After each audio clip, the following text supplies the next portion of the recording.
Hey everybody, it's Mark, DoctorDeadwax here, and it's time to do another recent vinyl finds. Tonight, we're brought to you by Pyramid Thunderhead IPA. Already shot one of these and got eaten by the computer, so there's no opening. It's already opened and half, 3/4 of the way gone. Anyway, this is a beer that I saw Chris Goodwin for a show. And Goodwin, look, okay, I am not bald. Bastard. If you look very carefully here, you will see that the 32 sessions of the plugs have been highly fucking successful. Look at this. It's filling in nicely. So back off with the calling me bald and comparing me to that other bald motherfucker, okay? This beer is from Seattle, Berkeley, and Portland, so I thought today I'd drink this because our good man Andreas is doing his first DJ session, the Grecian Thunder out west. So cheers, Andreas. I hope your gig's going well. Hope everybody's moving.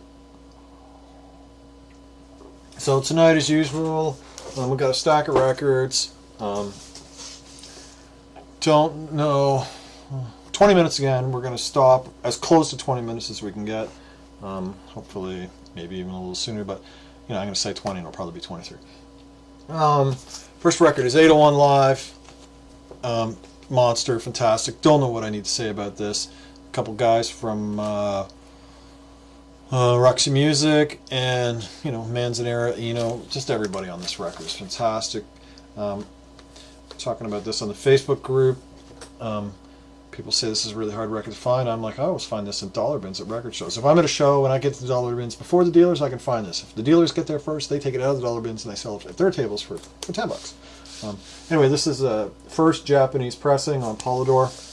Comes with the weird, thick kind of cardboardy inserts that the Japanese records came with back then, and it's got a paper insert in English and Japanese. And it does not have an obi, which probably did. I paid $8 for this. Cannot be happier. Went back to the same store a couple weeks after I bought this and found the Phil Manzanera 801 album. So cannot be happier. This is a fantastic record. Just great. When I was talking about how I was finding them, Mike Bostoni Reggie, he said, next time you find one in the dollar bin, I'll take it. So I already talked to him. I'm going to send him my current go-to copy, which is a Canadian pressing. So anyway, 801 Live, masterpiece. Buy it, listen to it, love it, spin it, play it. Loudon Wainwright III T-shirt, 1976 release. Bring that up because the first song on this is called Bicentennial, and it's a fucking dog. It's so bad. I think there's howling in it. A couple other real dogs on the first side. This is not an essential Loudon Wainwright record. That said, there are some fucking brilliant songs on this. So this is, I paid $3 for this or $4. Can't remember. It's worth $3 or $4. There's some real dogs on here, but there are some real gems. And some really fun stuff. There's a song on here called Wine with Dinner that ends side 1, and then there's a recap of it, Wine with Dinner, nightcap on side 2. That's just a blast. And there's a bunch of other songs on here that are fantastic. So there's a couple like total garbage dogs on here, and then there's a couple that are great. This came with the original lyric inner, and it's an original pressing on the Arista label. Nothing sexy. You can find this record cheap. Buy it. Do not buy some sort of 180 gram reissue of that for 15 or 20 bucks, okay? MC5, kick out the jams, brothers and sisters. Okay, so this was not the uncensored version. This is the censored version on the red label with the big E. And you can tell it's the censored version also because the inside of the cover is censored, because the uncensored version has kick out the jams, motherfuckers here with a whole bunch of other stuff, and it's all cleaned up. So this is a red label E. So they released this record, Kick Out the Jams, Motherfuckers, and got recalled or pulled, and the inside cover got cleaned up. Originally released on the gold label Elektra with the big E as well. So they re-released this record in 2 versions, with a radio version that says "Kick Out the Jams Brothers and Sisters," and then a non-radio version, which apparently, I don't know if it's true or not, but I read you could buy from behind the counter.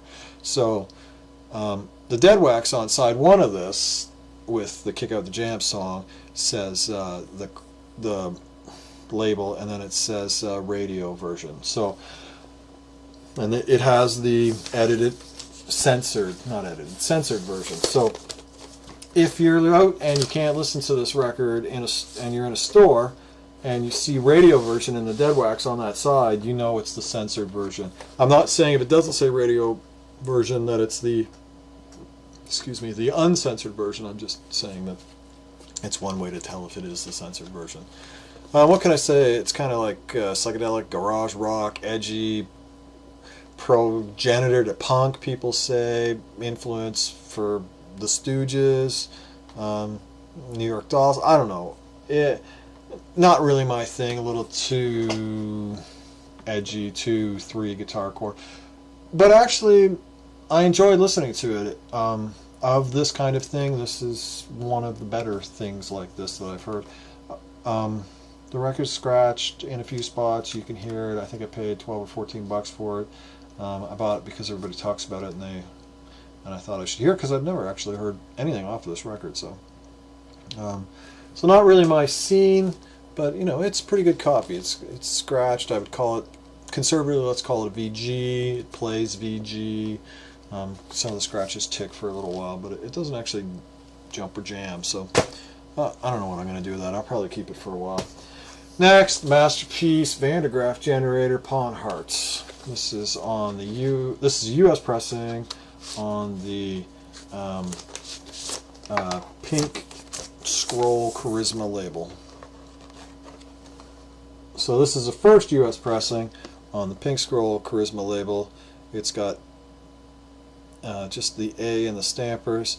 This has a Bell sound in the Deadwax. Now, Bell sound, I think Sam Bell was the mastering engineer at Bell Sound, and Bell Sound. So an example of what they would have done around this time also would have been the Beatles Red and Blue records, the compilations.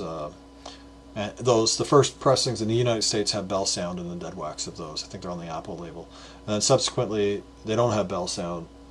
And then I think they might still be on the Apple label. Then they switched to like a Capitol label without Bell sound. And subsequently, I think they switched to a Capitol Wally label. Now, everybody says that the Wally mastering sound better than the Sam Bell Bell sound, the Bell sound mastering. So don't pay a premium. But anyway, so this is a near mint pressing that does not sound near mint. It's very crackly. This is a record with lots of quiet passages, so the beautiful near mint vinyl that's a little noisy takes away from it. It also jumps in a couple spots. I paid $20 for this. This was kind of not typical for me, but it was definitely, first U.S. pressing on Pink Scroll Charisma. It's kind of grail-like, so how could I not pay it when it looked perfect? Original promotional inner sleeve. It's got a bunch of Genesis records on there. It's got the Scroll Charisma logo there, and down here it has the distributed by Buddha Records logo down there. So I'm still glad to have this. I've never heard it before. It's fantastic. Some people say that it's a hard record to access. I found it instantly accessible. Maybe others will find that different. I will be looking for a quieter copy, but until then I will be listening to this with some frequency because it's great. Masterpiece. Look it up. Next is the Savage Rose in the Plain. This is U.S. pressing of a Dutch psych band album. The Savage Rose. This band had a couple girls or a couple women in it, and a bunch of guys. And the girls sing, and a couple of the guys sing, and it's great. This is on Polydor. This is it's a little scratchy. Now here's the funny thing: this record's actually got some visible scratches on it that are barely noticeable at all, and yet the other record's near mint, and it's much more distracting. So you just never know. You can never win. What can I say about this record? Fantastic psych rock. Buy it if you see it. I paid $5 for this, and I'm very glad I found it. There's a track on here. I think it's the first track where I first heard it. I'm like, what the hell is this? Because there's this weird vocals coming out of it, and there's like 2 or 3 people singing at the same time, and one of them singing, I believe, with helium. They're singing like they've been breathing helium, and they're singing. So it's got this voice that at first I thought, like, what the hell's wrong with the turntable? Like, what the hell's going on? So, very cool. I'm pretty sure it's Dutch, psychedelic rock band. Buy it if you see it. It's great fun. Next is something I bought, Total Blind Buy. No idea what the hell it was. The cover was very striking. American Flyer. Also, it was produced by George Martin there. It's the original 1A on United Artists with the printed in here. I don't know what the hell this is. This is like safe radio, pop, rock, country rock, singer-songwriter. It is not very good. It did not grab me at all. I paid $1.18 for it, so I don't really care. But that one was not a winner, and that one is on its way out of my life. Next, I'm just going to show this again quickly. This is the record I got from Jaff recently. I already showed it, Mashmakhan. This is their first. They did 2 albums, this and The Family, which I've shown in another. This is on the Canadian Columbia label. It was pressed at the Smith Falls plant. They pressed the RCA stuff, the Electra stuff, all kinds of stuff they pressed at that plant. This record might have been owned by maybe by Richard Nixon, because it's got whoever owned this made damn sure nobody knew they owned it. So maybe Nixon was grooving to this Mashmakhan stuff and did the same on the label too. Psych blues rock. The first song on here, Days When We Were Free, is a fucking monster of a song. This is not a cheap record. I really appreciate you sending me this, Jeff. This is definitely a great addition to the collection. Mashmakhan, if you are looking for interesting Canadian music to buy, this would be a good one. Kind of psychedelic 60s, more blues rocky too, though, than totally trippy. Great stuff. Yes, Tormato UK pressing, early pressing. I bought this for $8 because it was in, it's near mint condition, all around, record sleeve, everything, and it was a UK pressing. If you're a Yes fan, this is a record that you got to own. If you're not a Yes fan, this is a record you don't need to own. It's got the radio hit "Don't Kill the Whale" on it, which to me I always thought was a pretty weak song. It's got some good stuff on it, things like Release and On the Silent Wings of Freedom, and it's got some kind of hokey stuff. So I don't know. Completionist, Yes fan, definitely. Casual fan, go back in the catalog. Next is another psych rock, another pop psych record, The Collage. This is on Smash. This is a promo pressing. This comes on a white label promo, not for sale on Smash. The Collage, 2 guys, 2 girls, Mama and Papa, this kind of feel, but more, let's say more adult pop sensibility to it than Mamas and the Papas. Mamas and the Papas would be edgier, if you could call Mamas and the Papas edgy. This would be more show-tuney, baccarat-y, tamer than Mamas and the Papas. I think I paid $10 for this. But it was, how could I not buy a promo psych, pop psych record on, promo label on Smash? The covers, maybe, VG+, the vinyl's near mint. The music's okay, not essential. But if you see it at a cheap price, I'd say check it out if that's your scene. Like if you're big on the psych folk or the pop psych, I keep calling it psych folk. If you're big on the pop psych, then go for it. Next is Marillion, Misplaced Childhood. I'm really getting into Marillion lately. This is a very, very clean, near mint, all around US pressing with the reintroduced second iteration of the Capitol Color Band label, with lyric inner. This record is another one of these records that's in absolutely perfect near mint condition, and it actually jumps in a couple spots. The music is brilliant. People compare this period of Marillion to Genesis, and I think that's, yes, it sounds a little like Genesis, but to say it's Genesis, it's almost dismissive, because the music's fantastic, and it's wonderful music.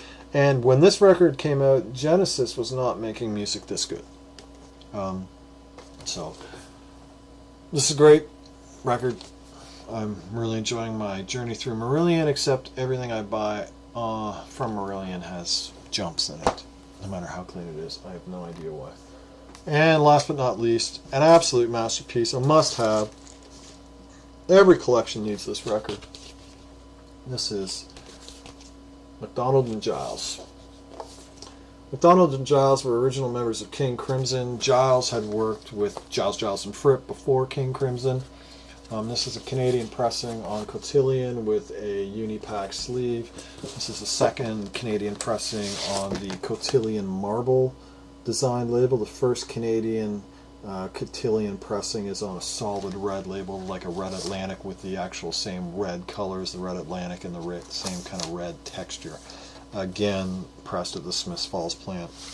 This record is near mint in appearance, but it has some sort of strange, almost like an orange peel kind of finish to the record that it just sounds like absolute fucking shit. I've never heard a near mint record with more noise on it, which is an utter shame, because this was the 6th copy of this record I bought, because I'm like a heroin addict chasing the dragon with this record, trying to find a clean pressing that I can listen to. This is like prog, but and these guys were in Crimson, but unlike that, it's a more the kind of delicate textural kind of music, as opposed to like if you take in the chord of the Crimson King, there's delicate moments and then aggressive moments. So eliminate the aggressive side of it and take the kind of delicate stuff, and that's kind of what this is, and this is great. So these two guys were in King Crimson from the beginning. They toured in UK, I think, and then they started the North American tour. They toured across the US. They got to the West Coast leg of the tour. They had a couple days off. These two guys went off on their own to one of the US parks, and we're talking about how they felt about everything, and they decided that this was not the life they wanted. They did not want to live on the road in a band with all of the trappings of rock star life, and subsequently they went back and told Robert Fripp that at the end of the tour they were quitting the band. Meanwhile, Robert Fripp, as he said in his autobiography or in a article somewhere, he's getting to the West Coast tour leg of the US tour thinking, oh my God, King Crimson are gonna take over the world, because everybody has got such positive press and the records sound like hotcakes and everybody loves them, and these guys come along and say, we're out of here. And he said that they broke his heart when they told him that. So anyway, that didn't work. So I went on the internet and I found myself one of these on eBay. This is this gem that this wasn't. These weren't in Canada, but these gem imports were what Jeff Recordman has said a lot of in the. And did I say that Mashmakhan record was from Jeff Glowing Cabbage and not Jeff Record? Anyways, if I said it was from Recordman, I'm wrong. But Recordman has shown these gem labels. So I went on eBay and I bought myself a copy of this, because I'm chasing the dragon on this. I'm like a junkie. This is a second UK pressing. Again, it's a gatefold, but it's not a unipack. And this comes on the pink Island, the Pink Rim Island.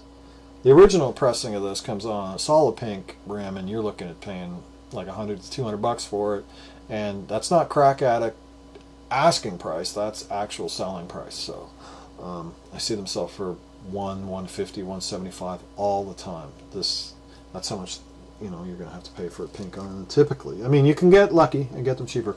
So this is the second pressing pink rim. It sounds fantastic. Near mint cover, near mint record, according to the seller. 1-inch scratch that ticks for a couple minutes is apparently what passes for near mint nowadays on eBay sellers. And when I brought it up to the guy, he just ignored my message. So anyway, nuked him.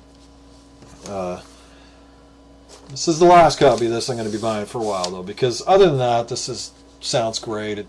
It's got a little bit of noise in the quiet passages, but it's as near mint as you can get, except for the scratch. And I'm just gonna have to live with it because I cannot spend any more money. I mean, I paid $20 for this. I paid, $30 for this. I've got, this record's never been reissued. If you see any sort of reissue of this record post 1980, it's pirate. And considering the first CDs that were reissued of this record in the 90s were made from like 12th generation masters, any pirated pressing is made from some sort of 12th generation CD. So anyway, and how to tell them apart: the UK and I believe the German early pressings have the green lettering, and the rest of the world just has the solid pink. So one day I will find myself a nice, clean, quiet copy at a reasonable price, because I paid more than $20 for this, and then I'll be done with it. Regardless, everybody needs this record in their collection. If you like prog, if you like prog, you need that record. If you like King Crimson, you need that record. It is as good as they say. So that's it. Next time I see you, I will be doing a subscriber contest, actually. So have a great day, everybody, and keep the record spinning.